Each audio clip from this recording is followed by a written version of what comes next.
In early 2000s, Sony released this camera, the Cybershot S70.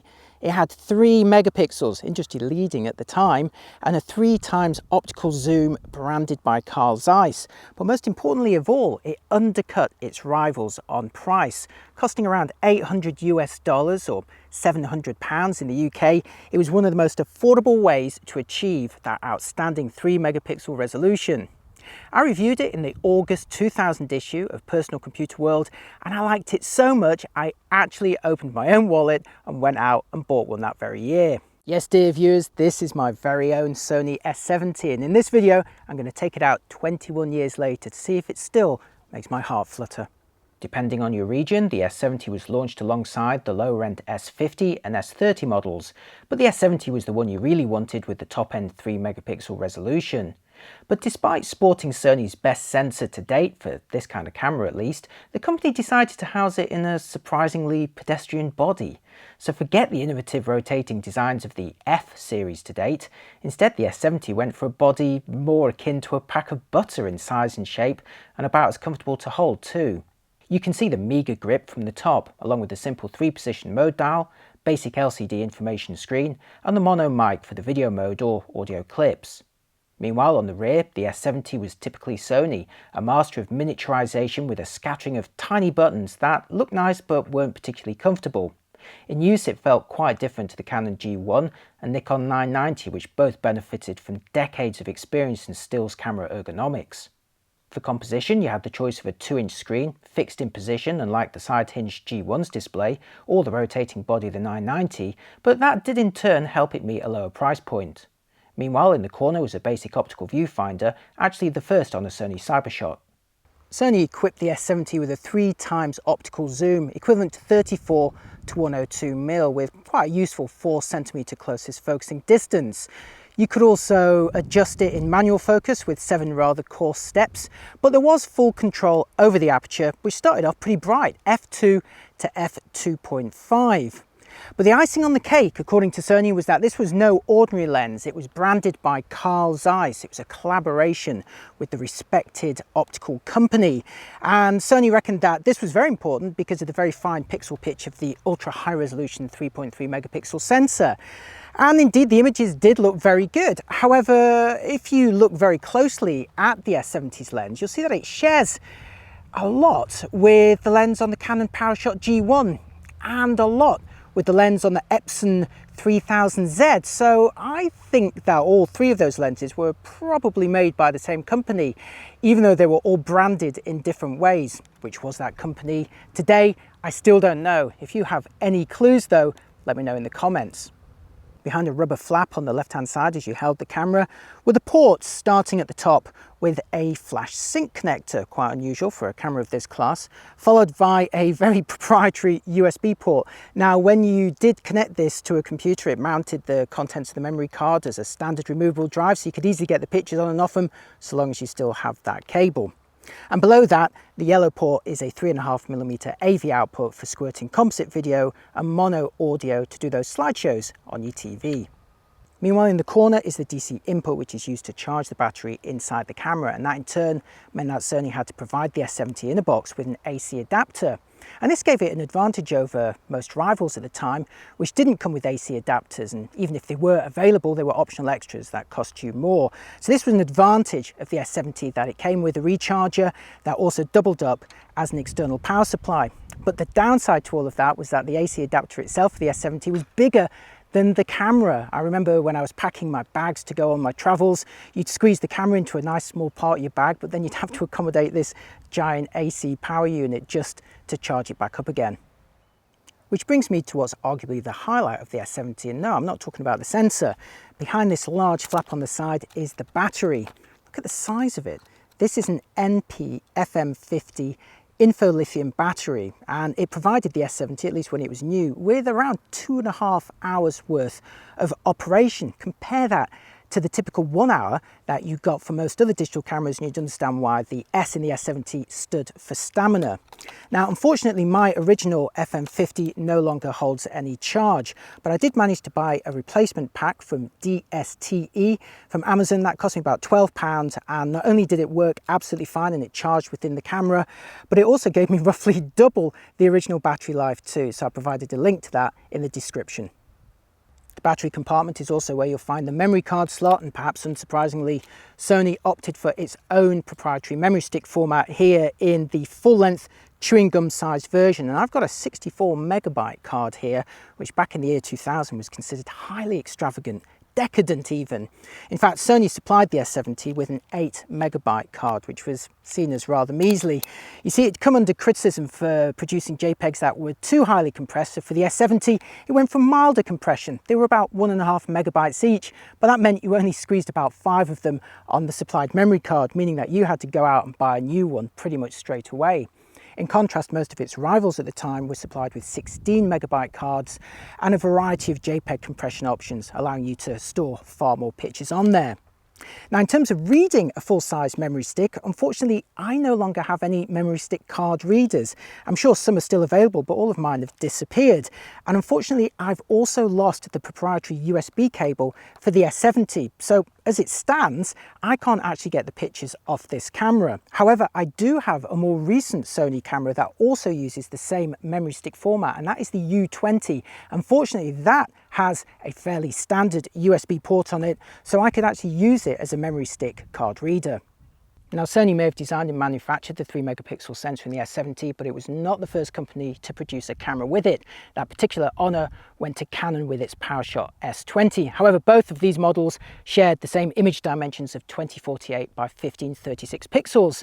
Although, as I mentioned a moment ago, under criticism from earlier models which applied too much JPEG compression, Sony had really applied mild compression on the S70, which meant its JPEGs were rather large.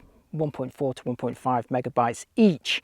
You could alternatively record them in a monochrome format and save them as GIFs. That was for document capture. And the S70 also offered a uncompressed TIFF image file format. However, those images measured about 9 megabytes, so you couldn't even get one of them on the supplied memory card. And even if you did buy a bigger memory stick for the S70, you were looking at around 40 seconds to record one of those TIFF files to the card. In fact, speed proved to be the S70's Achilles heel. It took several seconds to record even JPEG images, several seconds to play them back, and several seconds to even power up and back down again. It could really prove frustratingly slow in practice. And that slow speed, coupled with a lack of meaningful burst options, were what really differentiated the S70 from its higher end rivals like the PowerShot G1 and the Coolpix 990. But it was that in turn which allowed Sony to hit a lower price point than those models.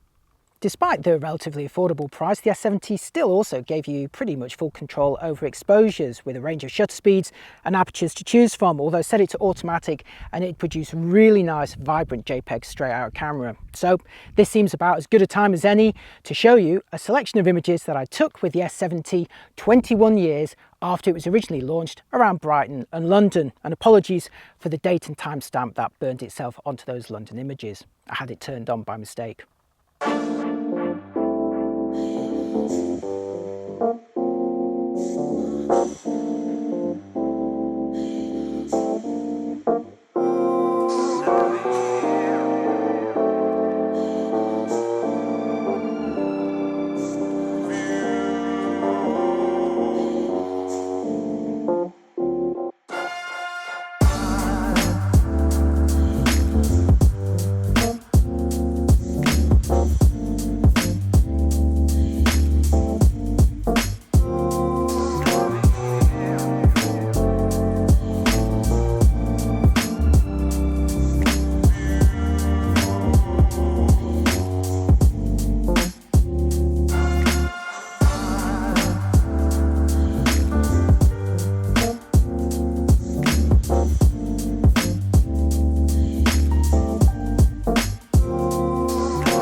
Now, the S70 arrived at a time when I really got into travel, so here's a selection of other international photos from the Dinobytes archive, all taken with the S70 in the early 2000s.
The S70 could also film short video clips in 320 by 240 pixel QVGA resolution at 15 frames per second with sound, but no zooming, and they also ended at a maximum of just 15 seconds, so that made for mercifully short vlogs.